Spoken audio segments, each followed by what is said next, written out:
Do you want to know how to answer the following Part 2 question? Well, today I'm going to do 3 things.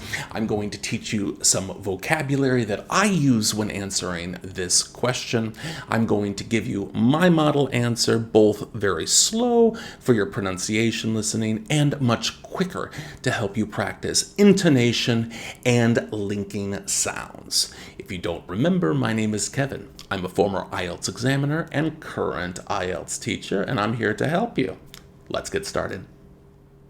Before we get started, I want to go over some vocabulary today that may be new to you. We have some idiomatic expressions, some precise vocabulary, and maybe some collocations or colloquial expressions. The first one I have is hit home. And we use hit home when something feels very personal or very relatable. For example, this movie that I watched really hit home because I was the same age as the character and had done many of the same things. It's something that's very relatable. I have the idiom in my own backyard. It just means near where I live. The backyard in America is the grassy area behind our houses. So if something's in my own backyard, it means very close to me. The next one I have is hooked me. Now, we often go fishing with a hook, and we hook a fish before we reel him in. So if something hooked me, it means it captures you. We often use it to talk about something capturing your attention. You can be hooked on a series on TV that you're watching. You can say a movie really hooked me. It just means captured your attention, and it's idiomatic. Something similar to that is sticks with me, meaning it's something you remember for a long time. A book might stick with you, a lesson might stick with you, an experience or memory might stick with you. Now, you might remember me telling you to stay away from crazier sounding idioms, things like it's raining cats and dogs, because it's really hard to use the way that native speakers use.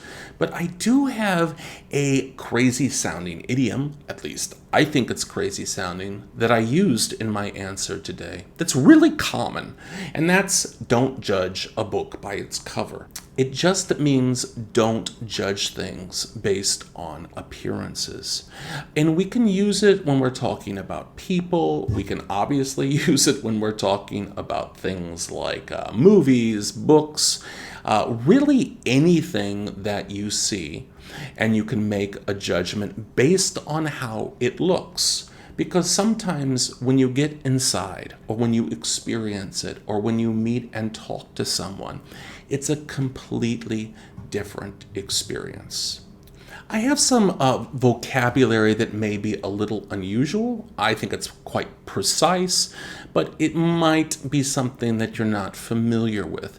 The first one is mischievous. It's an adjective meaning likes to get into trouble, but usually harmless trouble. Often we would say little kids or even puppies and kittens are mischievous. You wouldn't say necessarily that an adult is mischievous. That sounds a little wrong. But little kids are definitely mischievous. They like to get into things. They like to get into trouble. I use the word makeshift as in makeshift raft. Makeshift just means it's not a real raft. It has been put together. It has been made maybe from bits and pieces. So let's say if I move into a new apartment and I don't have any furniture, but I need a place to sit and eat. Well, I may use a makeshift table.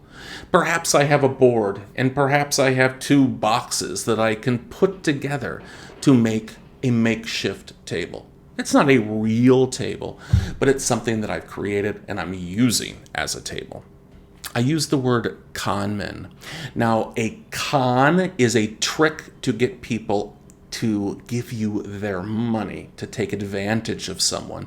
So con man or con men are those people who are trying to steal, often through lying, money from regular people. For example, if someone tries to sell you a brand new iPhone for $100 and you give him $100 and inside the box is a very old iPhone or a fake iPhone, well, you could say you were conned and he was a con man.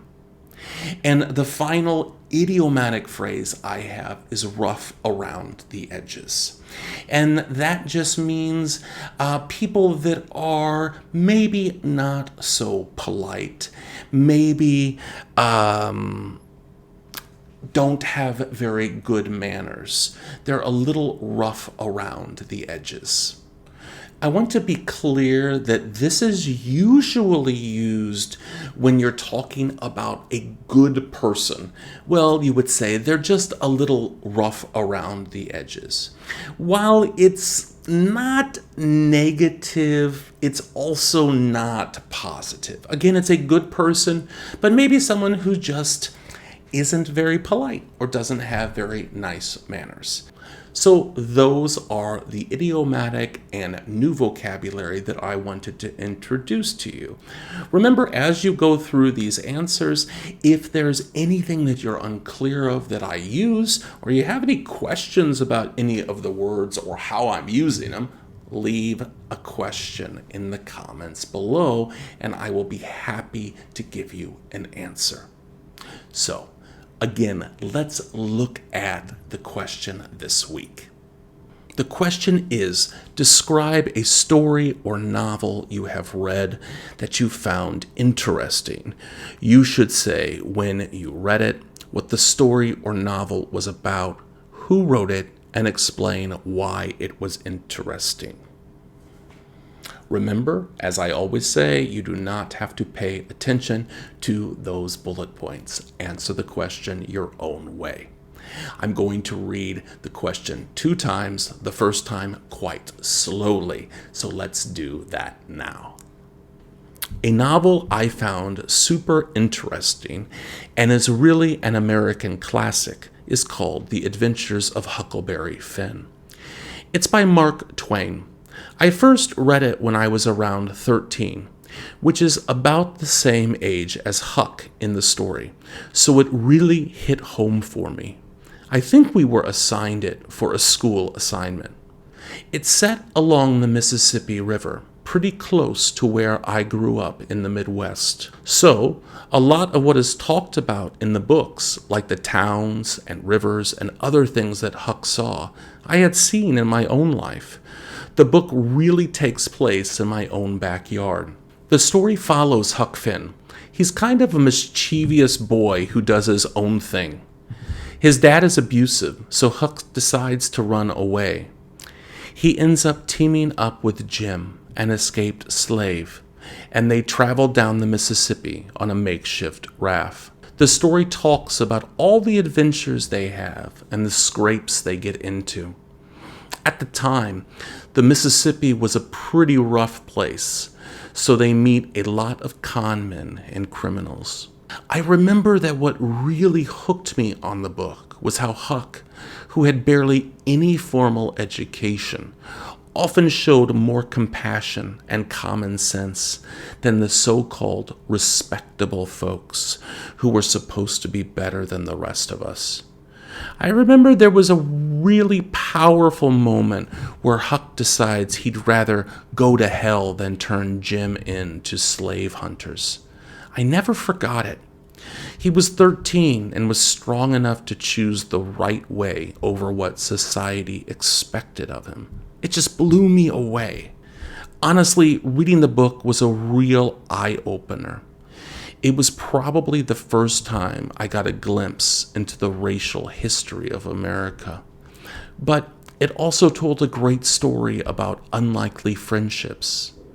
I think the best message from the book is not to judge a book by its cover. Huck, who was all sorts of rough around the edges, was a much better person than the high society people he met. Even now, that story sticks with me. It's amazing how a story set over 100 years ago can still feel so relevant today. So I think there's a lot of new vocabulary in there, and I gave you what I thought was the most important. But I'll say it again, any questions, leave them in the comments below. Now, let me give you the same answer again, but at a more natural pace, so you can pick up on the intonation and linking sounds that I make. A novel I found super interesting, and is really an American classic, is called The Adventures of Huckleberry Finn. It's by Mark Twain. I first read it when I was around 13, which is about the same age as Huck in the story, so it really hit home for me. I think we were assigned it for a school assignment. It's set along the Mississippi River, pretty close to where I grew up in the Midwest. So a lot of what is talked about in the books, like the towns and the rivers and other things that Huck saw, I'd seen in my own life. The book really takes place in my own backyard. The story follows Huck Finn. He's kind of a mischievous boy who does his own thing. His dad is abusive, so he decides to run away. And he ends up teaming up with Jim, an escaped slave, and they travel down the Mississippi on a makeshift raft.